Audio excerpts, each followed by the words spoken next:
Welcome to Zombie Apocalypse Survivor Radio. This is Harper, your clueless DJ. I still haven't figured out how to play music. I am so sorry. But I have had some success. I know it's been about a week since I made my first broadcast, but since then I have figured out, that's me with glasses. That's what the clicking noise is. I have figured out how to record my broadcast. So I figured I'm going to record this and just sort of play it on a loop while I figure out other things. Um, so yeah. So one of the successes I had, as I told you, the radio station that I'm staying at, which is fully stocked and weirdly bigger. Like I really feel like somebody lived here, in the before time, you know, in the before time, before the zombies, right? So I have taken up living here too, but I am across the street from a vocational college. And I should also mention that this radio station is about 2 stories high, maybe three. I say maybe three because it feels like the ceilings are very high. So there's only 2 floors, but each floor has very high ceilings. So, my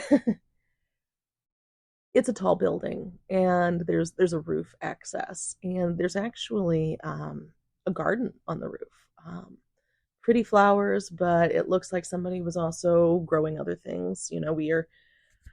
We're towards the end of growing season, and it's pretty wild up here now. But yeah, so I've been spending time up there. And while I was up there, I've been looking at the vocational college, and I'm thinking that there's probably supplies there, but I can actually see the zombies inside, so not gonna go in there. Also, who during the zombie apocalypse goes to a vocational college? If there was, I can tell you for a fact when the zombie apocalypse started, I kind of just went, okay, I'm not doing anything other than be with family. Um, as a matter of fact, that's where we were when we were evacuated.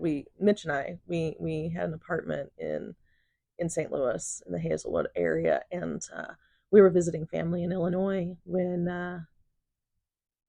St. Louis basically quarantined the city.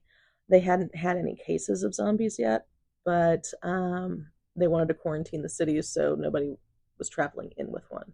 At least that was the idea. I think that there was already zombies inside and they just didn't know it.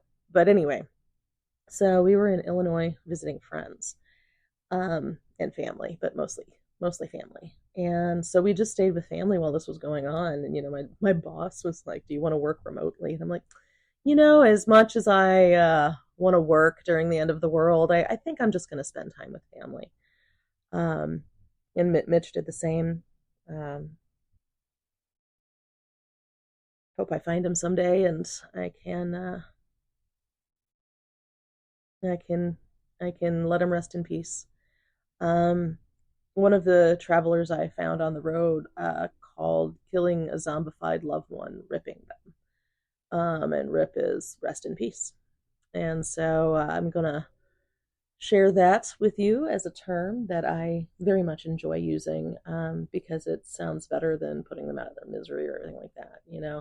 They were ripped from their reality into being a zombie. So ripping them and allowing them to escape that zombification seems like a mercy, seems like a kindness to me.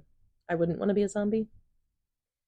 I have plans to ensure that I wouldn't be, but people who are bitten behave weirdly. We all want to say, "Oh, if I'm bitten, I'll just take myself out of the equation," but there have been zero reports, even when we still had the news, when we still had reporters reporting, zero reports. People who are bitten, it's like they're them, but they're not them anymore. There's a part of their brain that is infected, and the only thing they're going to do is pass that infection on. And taking themselves out of the equation, nobody's been strong enough to do it. I don't know if strong enough's the right word. But it hasn't happened. It hasn't happened. There, of course, were the suicides. There was a wave of suicides. There probably still is one. But those weren't people who were bitten or infected. Those were just people like me who lost everybody they ever loved. There's probably a lot of us now.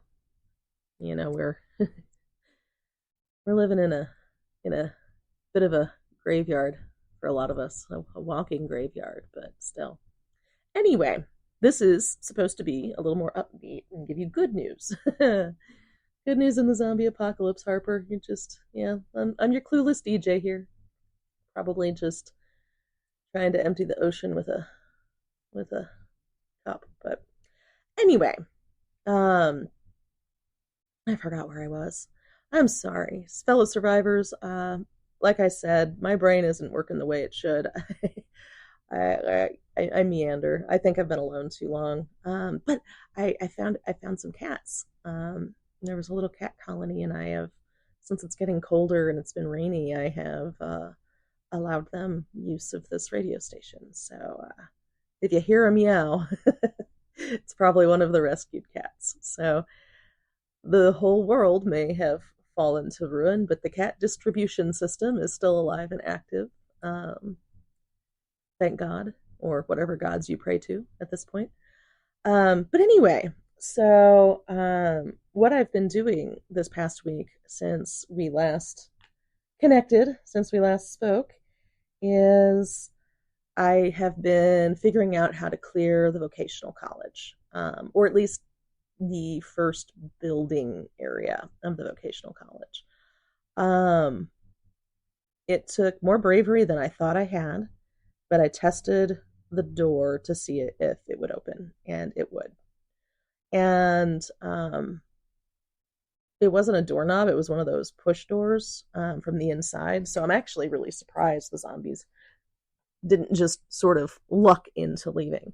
Because if they pushed their bodies against that door at all, the door would open. But I didn't want to rely on that. So I used some rope. I tied rope around the outside. Because the outside was just a handle that you pull. And the inside had one of those bars that you push down and it opens. So once I pulled the handle and it opened a little bit, I shut it so I didn't get the zombies' attention because I wasn't ready for them yet. But I tied my rope there. And it took so many tries to get the end of that rope all the way on the roof from the ground level. And if I were thinking about it in hindsight's always just 2020, isn't it? If I were thinking about it at all, I would have grabbed a ladder and thrown the rope on the roof. But instead, from the ground, like a moron, I just tossed the rope and tossed the rope and tossed the rope until it was there. It would have been so much easier with two people. It would have been so much easier with two people. When you can bounce ideas off of somebody, it's so much easier. But I am just me, and the cats were not interested in helping. So that's a lie. I kept them inside. I know the zombies won't hurt them, but depending on how many zombies are in this building, I just didn't even want them getting trampled. I didn't want to risk them. So what I did, in full view of this glass or plastiglass, I don't know, I couldn't tell if it was glass or plastic or what. It felt like both, weirdly. But what I did is I started a fire. And Lord knows there's enough rubble around that is burnable that it was not hard. And I have a boombox with batteries.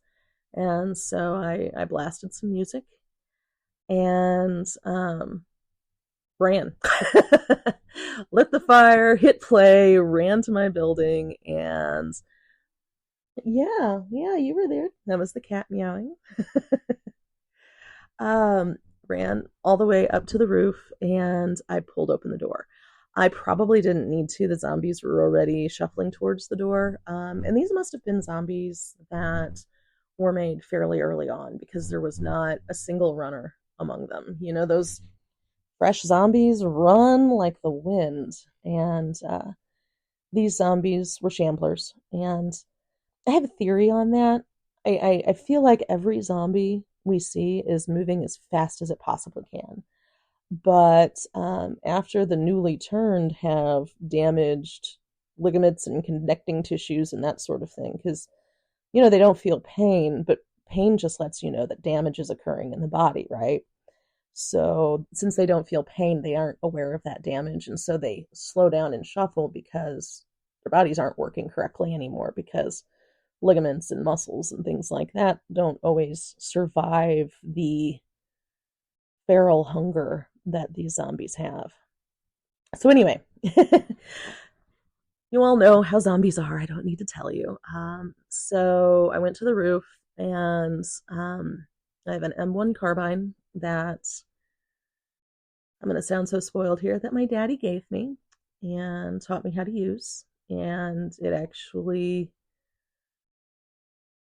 the thing I had to do was take my time. I knew that the batteries would last. The fire was big enough that it would attract attention, but they'd stay for the music. And so I just spent the next day shooting zombies in the head.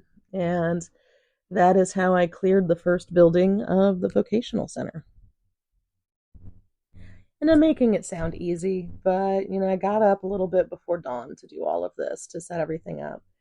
And it took all day and most of my ammo. And, oh, my fellow survivors, I have no idea what to do with these bodies. I have no idea what to do with these bodies. However, my plan was, okay, I will put on a mask and put on gloves, because a dead body is still a dead body, even if it used to be a zombie. And, that carries a certain amount of disease, at least so I've been told. So I was going to put on, mask, goggles, the whole 9 yards, and pull them all into a big group and burn them. But I was unaware of how many vultures live in Southern Illinois. Fellow survivors, there's so many of them. It is crazy. And this is the next day, because when I say that it took all day, I mean it took all day. I would have to stop. I would have to stretch out my hands. I even tried shooting left-handed for a while. I had better luck with that than I thought, actually. But it was a waste of ammo, fundamentally. So I had plenty of ammo.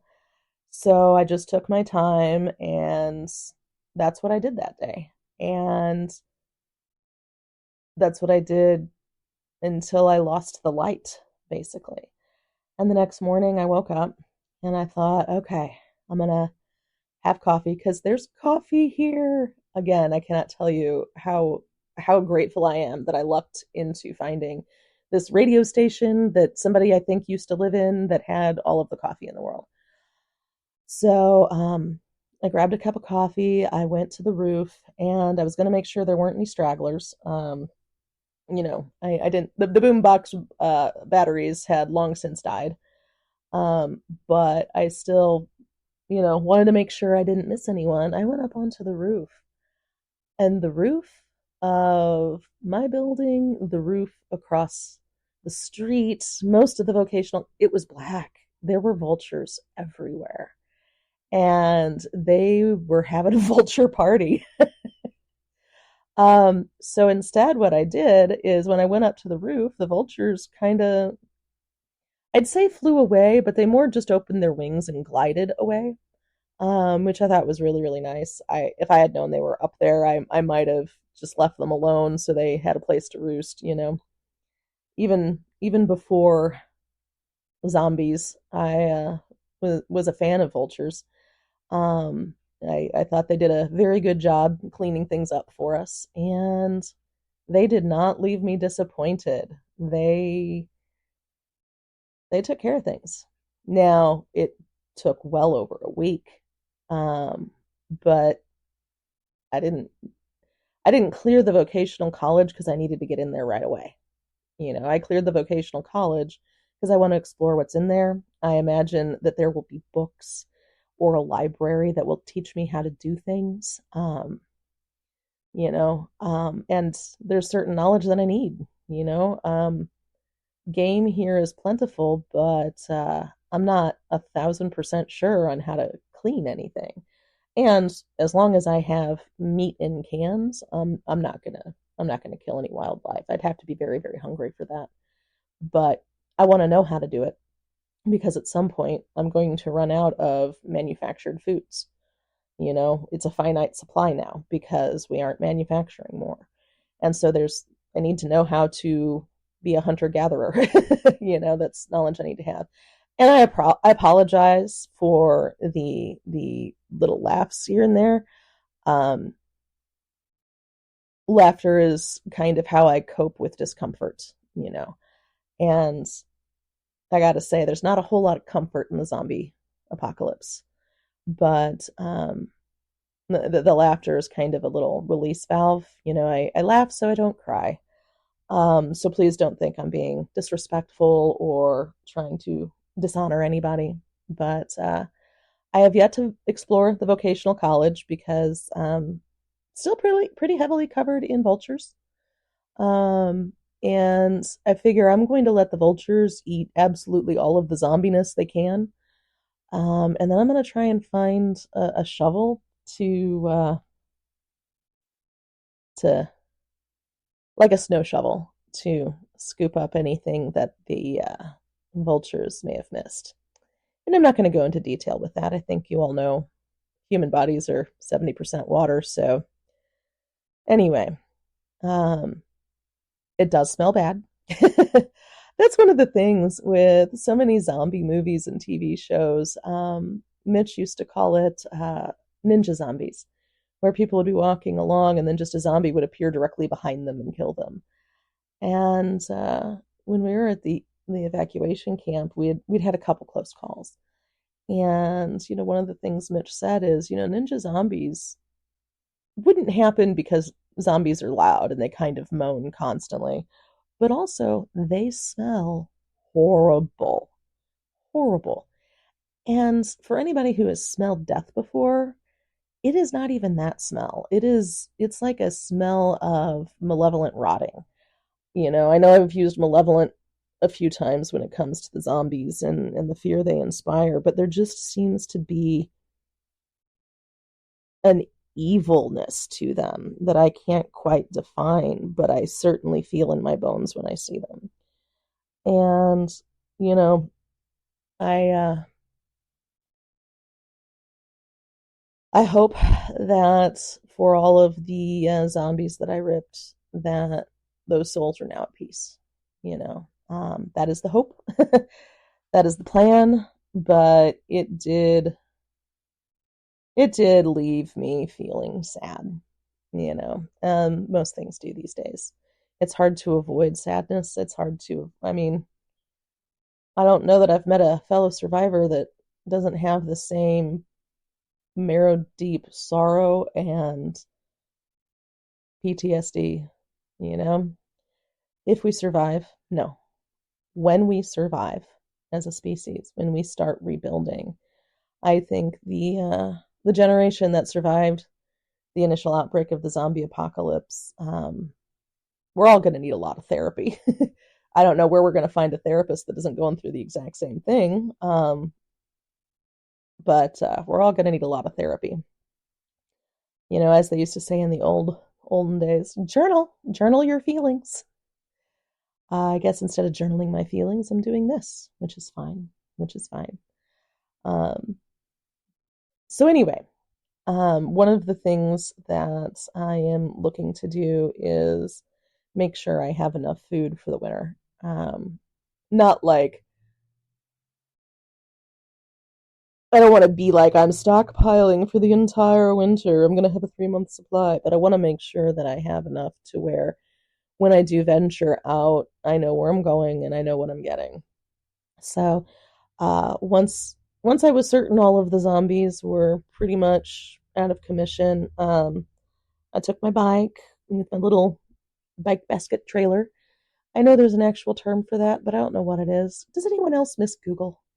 Does anyone else? Well, I never used Google. I used Ecosia because they would plant trees for certain search for like however many searches, but it was still like the Google search engine. I miss the internet. I miss being able to just look things up. And when I think about all of the stupid things I looked up when I could have been looking up how to survive, I just want to kick my past self. But I need to be nice to her. My past Harper did not know that present Harper was going to be in a zombie apocalypse, or past Harper would have probably organized her life a lot differently. So anyway,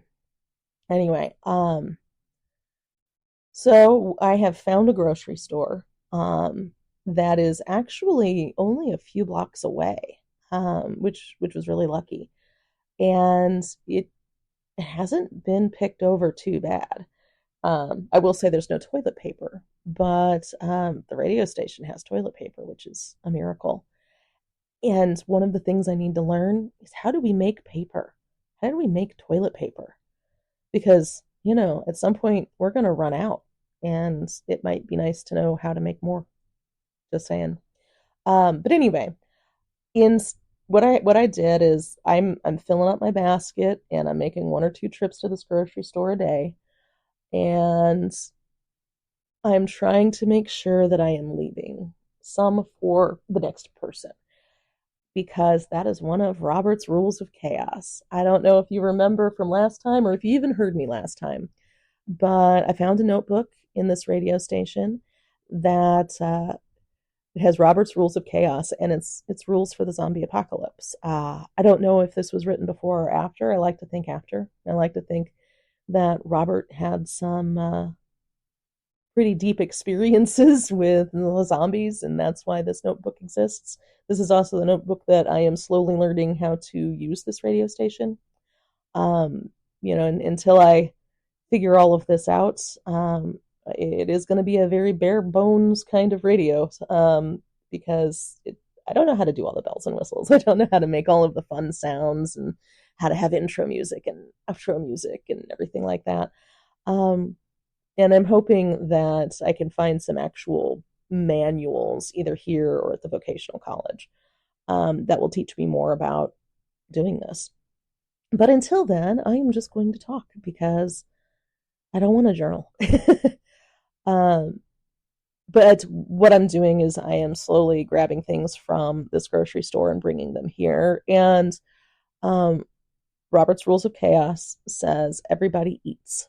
And his explanation of that is, don't take an entire cache of food from a grocery store, or don't take all of the medical supplies from a specific hospital without leaving a note of where to find them.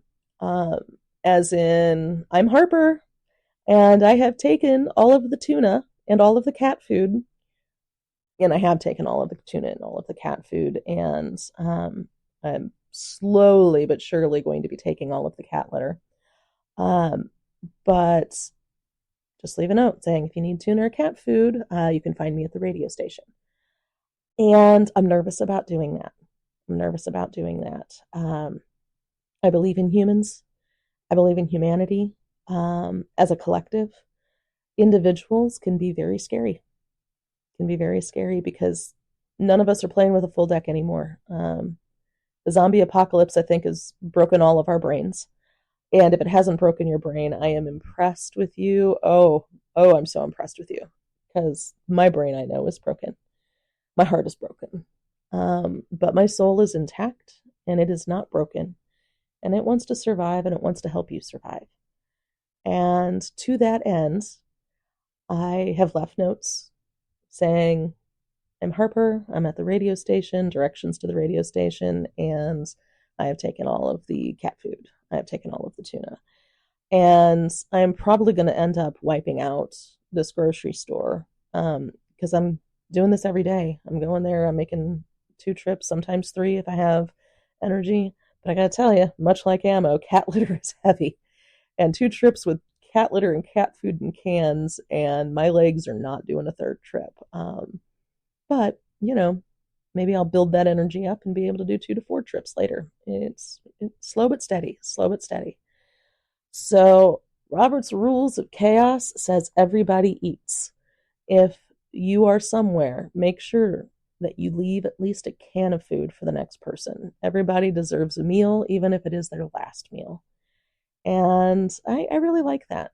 So far, the Robert's Rules are very much about keep in mind other humans exist and try to make their life a little bit easier too. If we all do these rules, if we all try to look out for each other, we might be making our collective lives a little bit easier.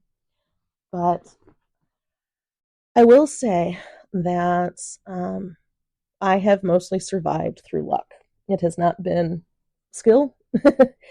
It has been luck. I was lucky that when my evacuation camp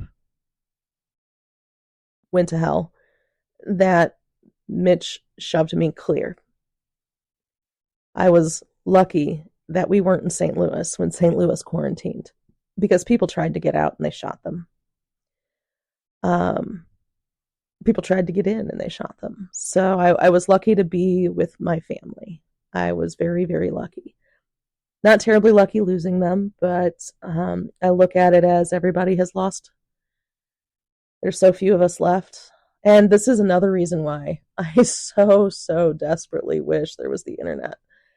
I would love to be able to contact other survivors and see how many of us there are and find out, are there any communities set up? Is anything going on like that? But instead, what I'm doing is I am surviving. I am stockpiling my little radio station.